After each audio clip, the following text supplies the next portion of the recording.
शर्मा। हम मंजू शर्मा। हर हर महादेव। जय शिव शंकर, जय भोलेनाथ। जय शिव शंकर, जय भोलेनाथ। सब दाई माई दीदी के हाथ जोड़ के प्रणाम करे छी। हम सब जितिया व्रत गीत गावे जा रहल छी। हाँ सब जरूर सुनब, कमेंट करके जरूर बताएब किनका सबके पसंद ये। जरूर अहाँ सब लाइक सब्सक्राइब शेयर करे के नहीं भूलब। और प्यारा आशीर्वाद जहिना दै छले तहिना दैत रहब, आगे हमरा सबके बढ़त रहब। बहुत प्यारा सा गीत हम सब गावे जा रहल छी। अहाँ सबके केहन लागत जरूर कमेंट बॉक्स में लिख के जितिया बताएब। व्रत गीत ये, अहाँ सब जरूर सुनब। पावन करवैना है सासु, पावन करवैना, पावन करवैना है सासु, पावन करवैना है सासु, हे सासु। पूजब हम जित माहन जितिया पावन करवैना है सासु, हे सासु।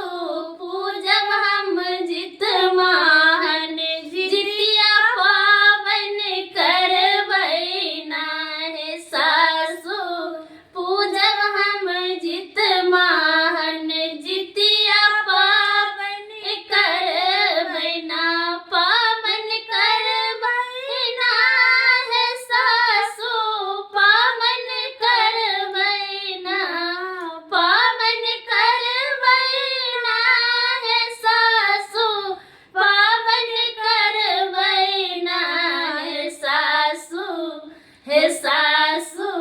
पूजब हम जित माहन जितिया पावन करवैना है सासु, पूजब हम जित माहन जितिया पावन करवैना।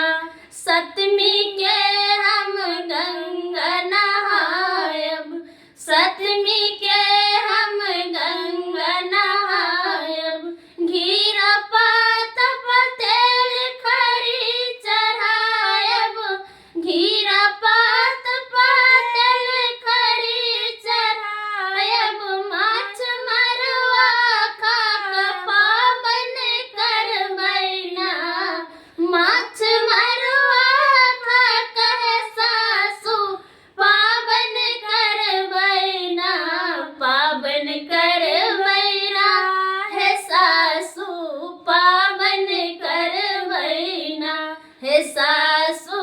पूजब हम जित माहन जितिया पावन करवैना है सासु, पूजब हम जित माहन जितिया पावन करवैना है सासु, पूजब हम जित माहन जितिया पावन करवैना। आसिन मास अन्हरिया राति, आसिन मास अन्हरिया राति। अठमी तिथि उपास, अठमी तिथि उपास। कथा सुनी व्रत हम रखबै, कथा सुनी व्रत हम रखबै। पावन करवैना है सासु, हे सासु।